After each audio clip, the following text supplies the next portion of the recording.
না ফ্যামিলি রেখার বাচ্চা কাচ্চা খাওয়ায়। শোনেন আলমগীর ভাই অনেক সময় আছে, ভালো হয়ে যান। উপরে কিন্তু একজন আছে, উনি কিন্তু সব দেখে। রাসাদ এদিকে আয়। জি ভাই কোন মাল কয় পিস দিছে? ভাই 10 পিস দিছে। 10 পিস না? হ্যাঁ ভাই। শোন, মুরগি 80 টাকা না, আজকে 60 টাকা প্লেট লাগাবে। এতে পাবলিকও খুশি থাকবো, আমিও খুশি থাকবো। এর লেগে তো দেখাস না আমার হোটেলে বেচা কিনা বেশি। আর শোন, আমি একটু কাজের জন্য বাইরে যাইতেছি, তো এই দিকটা সামলা। আচ্ছা ভাই।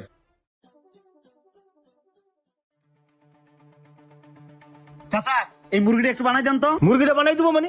এত মরা মুরগি নিয়েছি। মরা মুরগি আমার দোকানে বানানো না, আর মরা মুরগি খাওয়ানো হারাম। আরে চাচা আপনি ভুল বুঝতেছেন কেন? এটা একটা কুকুরের জন্য বানাই নিতেছি, দেন একটু বানাই দেন। ও কুকুরে খাওয়াবেন? এ মামুন মুরগিটা বানাই দে যা।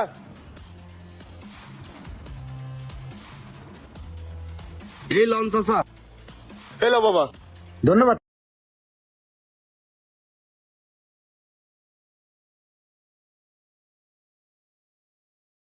এই ও বাইরে গেছে, আমার কাছে একটা দেশি মুরগি খেতে চাইছিল, তো আমি আরো দেশি মুরগি এর জন্য ড্রেসিং করে নিয়ে আইছি। নে ধর, হোটেলের বুয়া দিয়ে সুন্দর করে রান্না করে হেরে খাওয়াইস। আর একটা কাজ করিস, অর্ধেক মাংস রান্না করে বাইরের বাসায় পাঠিয়ে দিস, ভাবিও খাইবো না।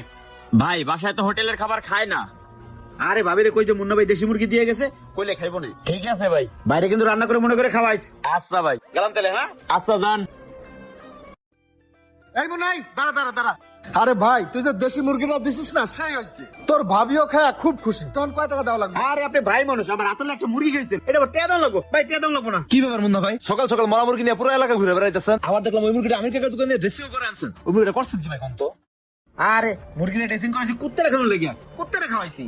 কুত্তারে খাওয়াইছেন ভাই? কুত্তারে মুরগি খাওয়ানো লাগে, ড্রেসিং করানো লাগে? কুত্তারে দিলে তো কুত্তা এমনি খায়।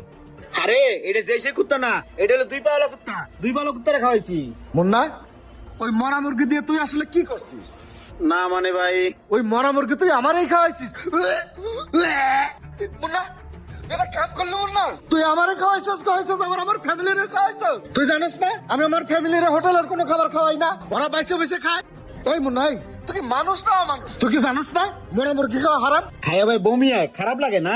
আমিও জানি মরা মুরগি খাওয়া হারাম। আপনি যখন হোটেলে মানুষের মরা মুরগি রেন্দে খাওয়ান, ওইটা কি হারাম না? ওইটা হালাল না?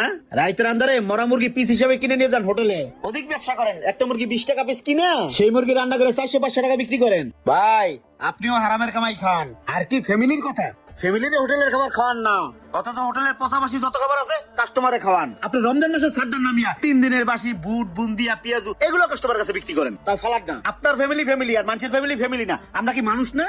আমরা আপনার হোটেলে কি আপনার কি অমানুষ? আর আপনার ফ্যামিলির সবাই মানুষ। আপনার ফ্যামিলির মরা মুরগি খাওয়াইছে, আপনার খুব খারাপ লাগছে না? ফ্যামিলি রেখার বাচ্চা কাচ্চা খাওয়ায়। শোনেন আলমগীর ভাই অনেক সময় আছে, ভালো হয়ে যান। উপরে কিন্তু একজন আছে, উনি কিন্তু সব দেখে।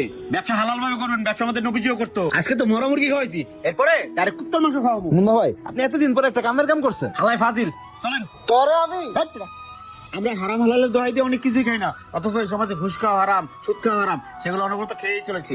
ভিডিও ভালো লাগলে লাইক কমেন্ট শেয়ার দিয়ে পাশে থাকবেন। ধন্যবাদ।